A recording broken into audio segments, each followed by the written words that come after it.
When I was 6 years old, I saw my parents for the last time. My little sister was only 4. That night, everything changed. We thought the world would take care of us, but we were wrong. This is the story of how we grew up without them, and how we found strength when there was nothing left to hold on to. The last night with our parents.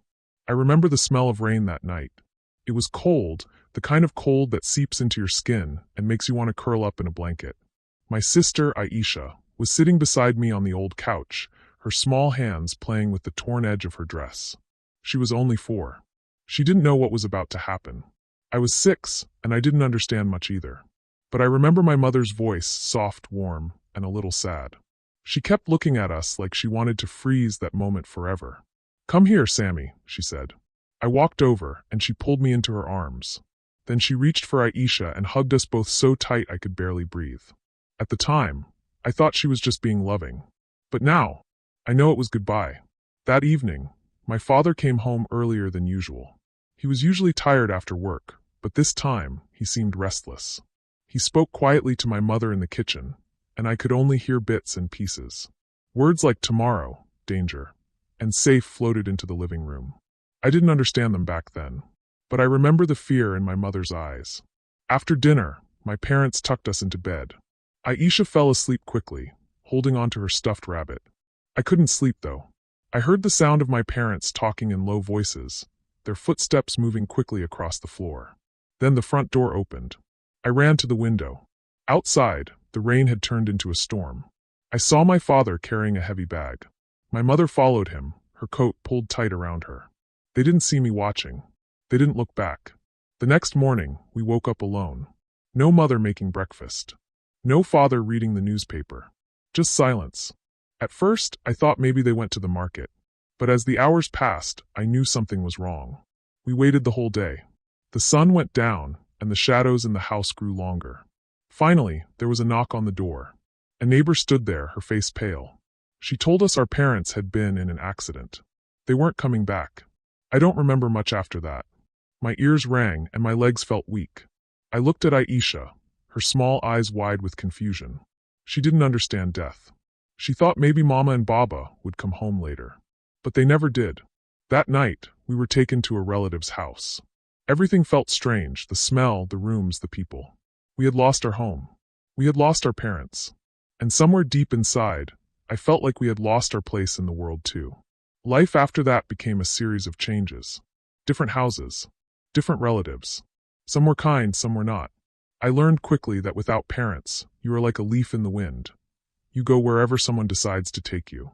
We were too young to understand the words orphan and lonely, but we felt them every day. One night, about a month after our parents' funeral, Aisha woke me up. She was crying quietly, trying not to make a sound. "What's wrong?" I whispered. "I can't remember Mama's face," she said, her voice shaking. That broke me. I held her and tried to describe Mama, her smile, her hands, the way she used to braid Aisha's hair. But as I spoke, I realized even my own memories were starting to fade. That scared me more than anything. We started holding on to little things, a scarf Mama used to wear, a pen Baba used at work, the sound of their laughter in old memories. Those things became treasures. Sometimes we would sit together and make up stories about them, where they might be if they were still alive, what they would say to us, what kind of life we would have had. Those stories made the pain softer, even if they were only in our heads. But life wasn't gentle with us. Relatives argued over who would take care of us, not because they wanted us, but because they didn't want the responsibility. Some days we felt like burdens, like 2 extra mouths to feed. School was hard too. Kids didn't understand why we never had new clothes, why we didn't have parents to come to meetings. Some were cruel about it. I learned to fight back, not with fists but with silence. I kept my head down. I worked hard in class. I thought maybe if I became good at something, people would see me for who I was, not for what I had lost. One winter evening, when I was 7 and Aisha was 5, something changed. We were living with an aunt then, strict but fair. She didn't talk much, but she made sure we had food and a roof over our heads. That night, she gave me an old, worn-out book. "Read this," she said. "It will keep your mind strong." I didn't know it then, but that book would become the start of something big. Because inside those pages, I found stories. And stories became my escape. I would read out loud to Aisha every night before bed. She would listen, eyes wide, smiling at the adventures of characters who traveled the world, solved mysteries, or found magical lands. We didn't have parents anymore. But in those moments, we had each other. And somewhere deep inside, I started to believe. Maybe our story wasn't over yet. Stories that saved us. The book my aunt gave me was old. Its pages were yellow, and the corners were bent. Some words were too big for me to understand, but I read anyway. At first, I read for myself, to fill the silence in my head. But soon it became something more. Every night, Aisha would climb into bed beside me, her little hands holding the blanket tight. I would open the book, clear my throat, and read aloud. Sometimes the stories made us laugh. Sometimes they made us cry. But every single night, they made us feel less alone. One evening, I read a story about a boy who was poor but worked hard to build his own life. He faced many problems, but he never gave up. When I finished, Aisha asked, "Do you think we can be like him?" I didn't know how to answer. I wanted to say yes, but life had already shown me how quickly it could take everything away. Still, I looked at her hopeful eyes and said, "Yes, we can." And in that moment, I started to believe it a little too. School was still hard. We didn't have lunch money most days. My shoes were worn thin, and Aisha's dresses had been handed down so many times they barely fit. But I started using the stories I read to help me in class. I learned new words, understood how to write better, and even began to enjoy English lessons. Sometimes my teachers would ask me to read in front of the class. The first time it happened, I was so nervous I could feel my hands shaking. But when I started reading, something amazing happened. The room went quiet. Everyone listened. For those few minutes, I wasn't the boy with no parents. I was the boy who could tell a story. Aisha had her own way of finding light in dark days. She loved drawing. Give her a pencil and a scrap of paper, and she would create worlds. Houses we could live in, gardens full of flowers, even pictures of Mama and Baba from her fading memory. But dreams didn't change reality. One afternoon, she showed me a picture she drew. It was of a big house with two small children sitting by a window reading. "That's us," she said, smiling. "One day we'll have a home like this." I didn't say anything, but inside I wanted that more than anything. Our aunt worked hard, but there wasn't much money. Sometimes dinner was just bread and tea. When bills piled up, she would sigh deeply and rub her forehead. One evening, I overheard her talking to a neighbor. "I can't keep them both. It's too much." My heart sank. Was she going to send us away? To another house? To strangers? That night, I couldn't sleep. I kept thinking, if we keep getting passed around, we'll never have a place to belong. I decided I had to do something. The next morning, I asked my aunt if I could help earn money. She looked at me for a long time before shaking her head. "You're too young, Sammy. Just focus on school." But I couldn't just sit and watch. So after school, I started doing small jobs, carrying groceries for neighbors, cleaning yards, anything that would give me a few coins. It wasn't much, but it was something. I saved every single coin in a small tin box under my bed. Aisha didn't know about it at first. When she found out, she hugged me so tightly I thought she might break my ribs. "We're going to be okay, Sammy," she whispered. I wanted to believe that. One day, something happened at school that I will never forget. Our teacher asked everyone to write a short story. Most kids groaned, but I felt a rush of excitement. I stayed up that night, writing about a boy and his little sister who lost their parents but found courage through books. When I read it aloud in class the next day, the room was silent. Afterward, my teacher called me aside. She looked at me with tears in her eyes and said, "Sammy, you have a gift. Don't stop writing." Her words stayed with me. They were like a small light in the darkness, reminding me that maybe I could be more than what life had given me. At home, I started writing more. I wrote about Mama's smile, Baba's strong hands, the sound of rain on our old roof. I wrote about my dreams for Aisha, to see her laugh without worry, to see her safe. One night, I read one of my stories to her. When I finished, she said, "Sammy, you make me see things in my head. It's like you bring them to life." That was when I realized stories weren't just for escaping. They could also heal. Months passed and life remained hard, but we found little ways to survive. Aisha's drawings got better, and she started making small cards to sell at the market. I kept reading and writing, improving my English one story at a time. We still missed Mama and Baba every single day. That never changed. But slowly, the pain became part of us, like an old scar that doesn't go away but doesn't hurt as much anymore. Then came the day that changed everything. Our school announced a storytelling competition. The winner would get a scholarship, enough to cover school fees and supplies for a whole year. When I told Aisha, her eyes lit up. "Sammy, you have to do it." I wanted to, but a part of me was scared. What if I failed? What if I wasn't good enough? Aisha grabbed my hand. "We've been through worse. You can do this." I spent nights working on my story. I wanted it to be perfect. I wrote about two children who were like lost seeds carried by the wind, searching for a place to grow. I wrote about hope and love and how even in the darkest soil, a seed can still bloom. The day of the competition, I stood on stage, my heart pounding.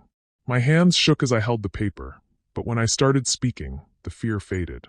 I saw faces in the crowd leaning forward, listening. I saw teachers nodding. I saw Aisha smiling at me from the front row, her little hands holding that stuffed rabbit she'd kept since Mama gave it to her. When I finished, the hall was silent for a moment, then filled with applause. That night, they announced the winner. It was me. I held the certificate in my hands and looked at Aisha. We didn't say anything. We didn't have to. For the first time in years, I felt like maybe, just maybe, our story was starting to change. Winning the scholarship felt like opening a window in a room we had been trapped in for years. Suddenly, the air felt lighter. We didn't have to worry about school fees anymore. I could finally get new notebooks, pencils, and even a proper backpack instead of carrying my books in a plastic bag.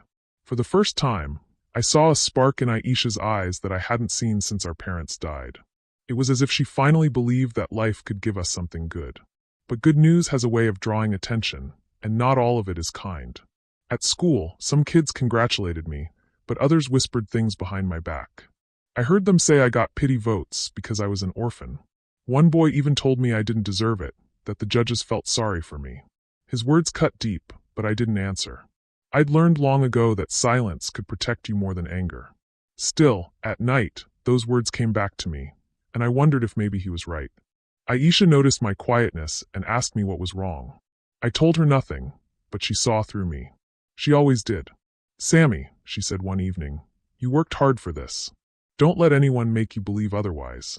I wanted to believe her, but doubts are like weeds. They grow fast when you give them space. School became more demanding. With the scholarship came higher expectations. My teachers pushed me harder, giving me more assignments and asking me to participate in events. I didn't mind the work, but balancing it with my odd jobs was tough.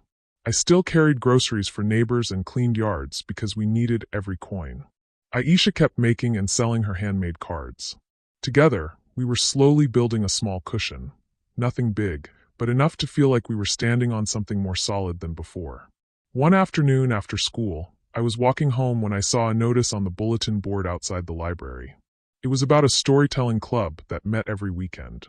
My heart jumped. It sounded like exactly the place I needed to be. People who loved stories as much as I did. I took the paper home and showed it to Aisha. She grinned and said, "You have to go. This is your thing, Sammy."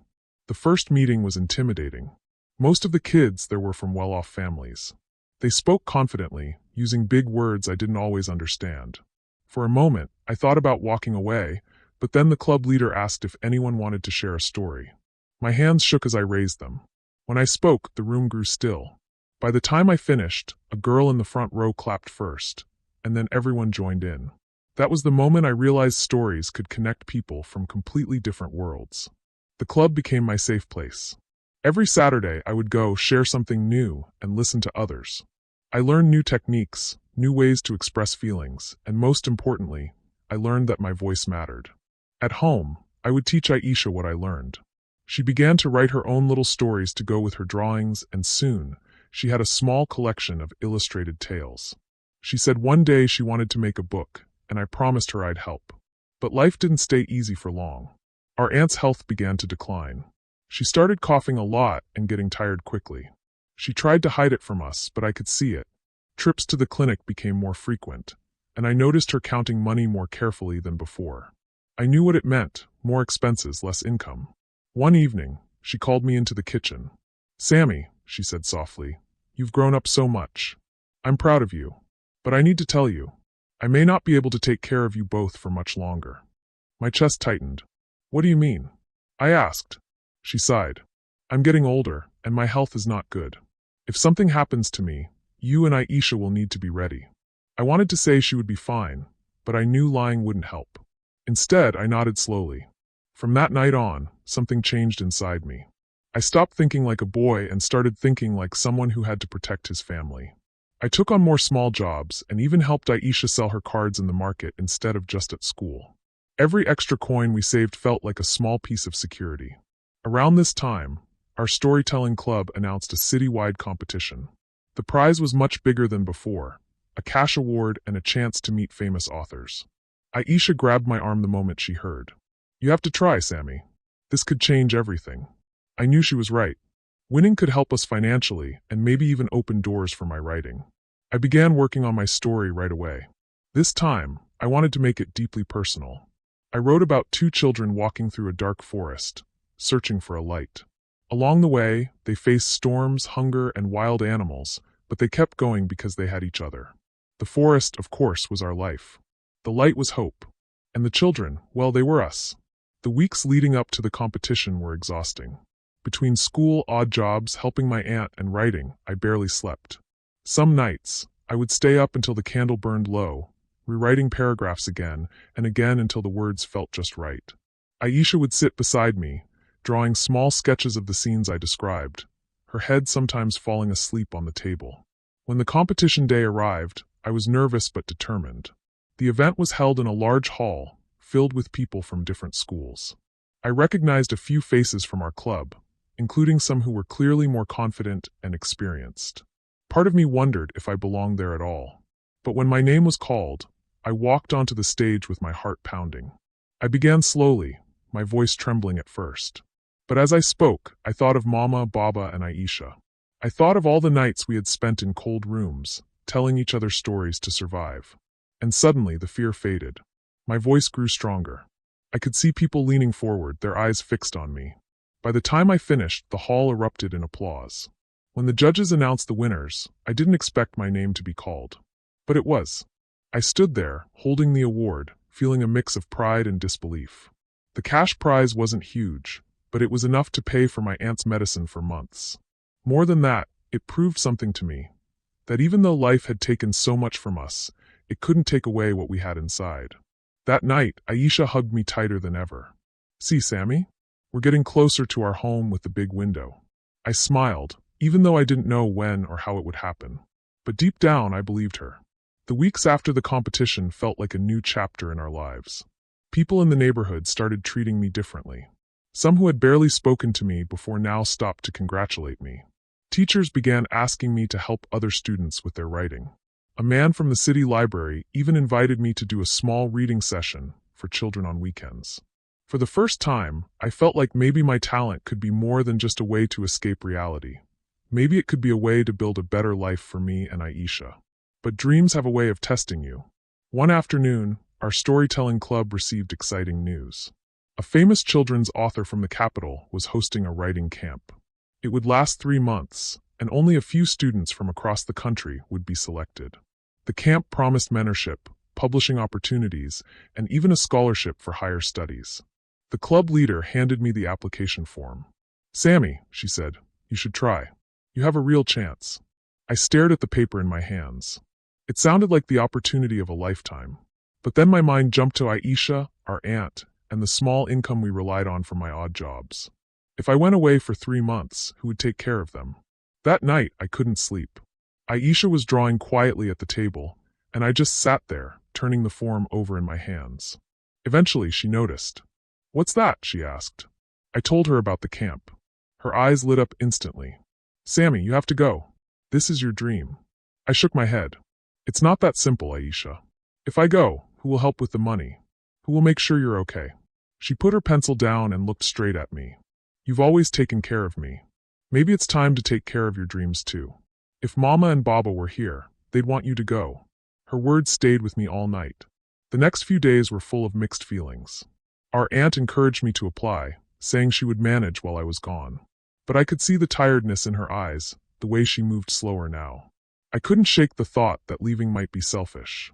Finally, I decided to at least apply. I told myself that if I didn't get selected, I wouldn't have to make the choice. But deep inside, a small voice whispered that maybe I would get in, and then I'd have to decide for real. I poured my heart into the application. I sent my best stories, including the one about the two children walking through the dark forest. Then I tried to forget about it, focusing on school, the library readings, and helping Aisha with her drawings. Weeks later, an envelope arrived with my name on it. My hands trembled as I opened it. Inside was a letter with bold letters at the top. Congratulations, you have been selected. I felt both joy and fear rushing through me at the same time. When I told Aisha, she squealed and hugged me so tightly I could barely breathe. You're going, Sammy. You're going, she said. Our aunt smiled, though I could see something hidden in her eyes, pride, but also worry. That night, after Aisha fell asleep, my aunt sat with me. Sammy, this is a big chance. But it will be hard. You'll miss her and she'll miss you. Are you ready for that? I didn't know if I was ready. But I knew if I said no now, I might never forgive myself. The weeks before my departure were bittersweet. I tried to spend as much time with Aisha as I could. We read together, we walked to the market, and I even helped her paint a new set of cards she wanted to sell. I taught her how to handle the money, how to keep our savings safe, and where I hid the emergency coins.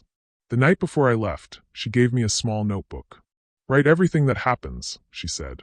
And when you come back, read it to me like one of your stories. I promised I would. The camp was in a different city, far from home. The first day, I felt like a stranger in another world. The place was full of talented kids, many of them from wealthy families. They had nice clothes, expensive pens, and parents who came to visit. I had my old backpack, my worn-out shoes, and a heart full of memories. At first, I kept to myself. But when it came time to share our writing, I decided to tell the truth. Not just stories, but my own story. I talked about losing our parents, about the nights Aisha and I read together to survive loneliness, about how stories had been the only thing that kept us from breaking. When I finished, the room was silent. Then the author himself, the man we had all come to learn from, stood and clapped. Sammy, he said, your story is not just words. It's life. And life is the most powerful thing a writer can give. The weeks at the camp were intense. We learned about storytelling techniques, editing, publishing, and even how to speak at public events. I grew more confident, and my English improved faster than I thought possible. I wrote every day in the notebook Aisha had given me, filling it with not just events, but feelings, the moments I missed her, the times I wanted to go home, the things I wished she could see. But as much as I loved the camp, I couldn't stop thinking about her. Every time I ate a good meal, I wondered if she was eating well.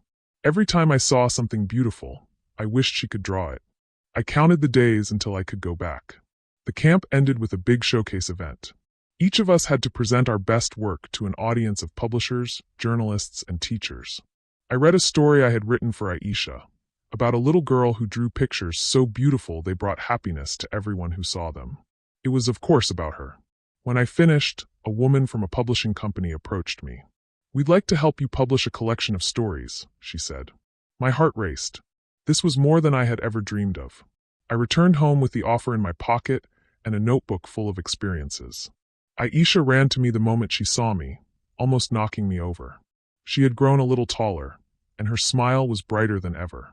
We stayed up late that night as I read the notebook to her, page by page. She laughed at some parts, cried at others, and held my hand the whole time. When I told her about the book offer, she gasped. Sammy, that means your stories will be in real bookstores. I nodded. Our stories, Aisha. You're in every one of them. But deep inside, I knew this was just the beginning. Publishing a book would mean more work, more time away from her, more choices between chasing the future and protecting the present. And I had no idea which one I would choose if it came down to it. For now, I decided to just hold on to the moment. The safety of being home, the warmth of my sister beside me, and the quiet hope that maybe, just maybe, we were finally finding our place in the world. The days after returning from the camp were filled with excitement, but also a strange kind of restlessness. I had the book offer in my hand, yet I didn't know how to begin. The publishing woman had given me her card and told me to send her my complete manuscript. It sounded simple, but it wasn't. Writing was one thing. Preparing a book for the world was another. I tried to work on the manuscript every day, but our life didn't pause just because I had a dream. The money we had saved while I was away had almost run out. My aunt's medicine costs had increased, and Aisha's school fees were due soon. I went back to my odd jobs, carrying groceries, cleaning yards, and delivering packages. Sometimes, by the time I sat down to write, my body was too tired to keep my eyes open. One night, after I fell asleep at the table, Aisha gently shook me awake. "Sammy," she whispered, "don't stop. Finish your book." I smiled weakly. "I will. But we need money too." She looked at me for a long moment before saying, "We'll figure it out. We always do." A few weeks later, I sent my first draft to the publisher. I thought they would be impressed, but instead, I received a polite email with a list of changes they wanted. "The story is powerful," they wrote, "but it needs more detail, more polish, and a clearer flow." At first, I felt discouraged. I thought I had done my best, but apparently, it wasn't enough. A small part of me wanted to give up. But then I remembered something my father used to say: "Nothing worth having comes easy." So I started rewriting, one page at a time. Rewriting was harder than writing the first time. It meant facing my own mistakes, cutting parts one loved, and adding scenes that hurt to remember. Some nights, I wrote about the day we lost our parents and had to stop because my eyes filled with tears. Other nights, I stayed up late, working on Aisha's character in the book, making sure her kindness and strength were shown in every word. During this time, Aisha began selling more of her handmade cards. She had started drawing little story scenes on them, tiny pictures that told a tale in one glance. People loved them. One customer even suggested she try selling them online, but we didn't have a computer or internet at home. Still, she managed to sell enough to help with food and school supplies. As the weeks went by, I began to feel the weight of my responsibilities more than ever. There were moments when I resented the book. Not because I didn't want to write it, but because every hour I spent on it was an hour I wasn't earning money. One night, while I was editing, I overheard my aunt coughing badly in her room. I rushed in to check on her, and she waved me off, saying she was fine. But I knew she wasn't. That night, I made a decision. I would finish the book, but I would also double my work outside. It meant less sleep and less time with Aisha, but I didn't see another choice. The exhaustion caught up with me quickly. I began making small mistakes, forgetting to deliver packages, leaving groceries at the wrong house, missing words in my manuscript. One evening, while carrying a heavy load for a customer, my vision blurred and I nearly fainted. The man grabbed my arm and made me sit down. "You're working yourself to death, boy," he said. I laughed weakly. "I can't afford to stop." When I got home that night, Aisha was waiting at the door, her face pale. "You scared me," she said. "Someone told me you almost collapsed." I tried to brush it off, but she wouldn't listen. "Sammy, you're doing too much. You can't take care of me if you destroy yourself." Her words stayed with me. She was right. I was so focused on protecting her and our aunt that I was forgetting to protect myself. A turning point came when the publisher called me directly. "Sammy," the woman said, "I can see the effort you're putting in. Your rewrite is much stronger. I believe in your story. But I also think it could be even better if we worked together more closely. Would you be willing to travel to the city for a few weeks so we can edit in person?" The offer was tempting, but it meant leaving Aisha again. This time, though, she didn't hesitate. "Go," she said firmly. "You went to the camp and came back better. You'll come back from this even stronger." I nodded slowly. "Okay, but I'm leaving you with enough money for everything. And you have to promise me to take care of yourself." She rolled her eyes. "I'm not the one who almost passed out carrying groceries," she said with a smirk. The city was overwhelming again, but I was better prepared this time. I worked with editors, learned how to cut unnecessary words, and polished every sentence until it shone. They pushed me hard, but I could feel my writing improving with every day. For the first time, I believed my book might truly be something people would want to read. One evening, after a long day of edits, I sat in my small rented room and looked at the nearly finished manuscript. I thought of Aisha, sitting at home drawing, maybe reading one of my old stories. I imagined the day when I could hand her the first printed copy, her name in the dedication, just as I had promised. When I returned home 3 weeks later, the book was ready to be sent to the printers. Aisha greeted me with her usual smile, but I could see she had been working hard in my absence. She showed me a stack of new card designs, each one more detailed than the last. "I sold a lot," she said proudly. "We're going to be okay." I hugged her tightly. "We're going to be more than okay," I said. "The book's coming out next month." But even as I said it, I knew there would be challenges ahead. Publishing a book didn't guarantee money, and even if it did sell, we still had daily struggles to face. Yet something had shifted. I no longer felt like we were just surviving. We were building something. A month later, the first box of books arrived. I opened it slowly, almost afraid to touch them. The cover was simple but beautiful, and my name was printed in bold letters. Inside, on the first page, was the dedication, for Aisha, the bravest little sister in the world. She read it silently, then looked up at me with tears in her eyes. "Sammy, you did it." I shook my head. We did it. But our journey wasn't over. The book had to be sold, promoted, and shared. That meant traveling to events, meeting readers, and speaking in public, all while still managing our home life. And I knew there was one more decision ahead, whether to use my success to move us somewhere new, or to stay where we were and keep building slowly. That choice would change everything. Years later, I'm not that little boy anymore, and my sister is no longer the tiny girl with tearful eyes. We have grown up, but the absence of our parents is still a quiet ache we carry in our hearts.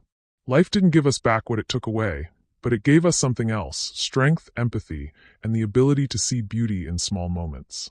And now, I want to tell you the last part of our story, the part where we finally learned how to live, not just survive. It happened one summer evening. We were sitting on the porch of our small apartment, the sky painted with pink and gold. My sister turned to me and asked, "Do you think Mom and Dad would be proud of us?" I didn't answer right away. I thought about the years of pain, the lonely birthdays, the cold winters without enough blankets, the empty plates we sometimes had to share.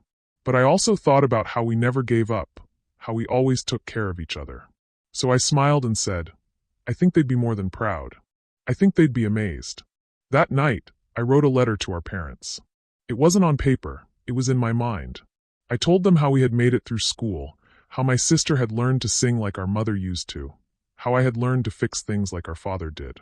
I told them that even though they were gone, they had never really left us, because we carried them in every choice, every step, every laugh. And then I made a promise in that letter: I will live fully. For both of you. For her. For me. My sister and I began to see life differently after that. We stopped wishing for a different past and started building a better future. She worked hard and got into a college she loved. I started a small repair business, fixing broken things, because maybe that's what I was always meant to do, not just with machines, but with hearts. We didn't have parents to guide us, but we had something just as powerful: the lessons they left behind. Mom taught us kindness without even knowing she was teaching. Dad taught us perseverance without ever saying the word. One winter, when my sister came home from college, she brought me a small wrapped box. Inside was a photo frame with a picture of the two of us as kids, standing in front of our old house.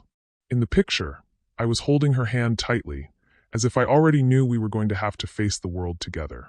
Under the photo, she had written in small letters, "We made it." I didn't cry right away, but later that night, when I was alone, the tears came, not from sadness, but from the realization that we had truly survived. Today, as I stand in the same spot on the porch where we once wondered about our parents' pride, I can feel them here. Not in a ghostly way, but in the warmth of the sun, the sound of my sister's laughter in the kitchen, the smell of fresh bread baking just like Mom used to make. They're in the way we look after each other, in the way we keep going even when things are hard. And if you're listening to this story right now, maybe you've lost someone too. Maybe life has been unfair to you. But I want you to know something. We are proof that even without the people you thought you couldn't live without, you can still grow, still love, still laugh. You can turn your pain into power. You can choose to live not as a victim of your past, but as the author of your future. Our story isn't about loss anymore. It's about love that outlives death, about the way two children turned grief into strength. It's about the promise we made, to live fully, to dream without fear, to love without holding back. And if my parents could hear me right now, I'd tell them, we kept our promise.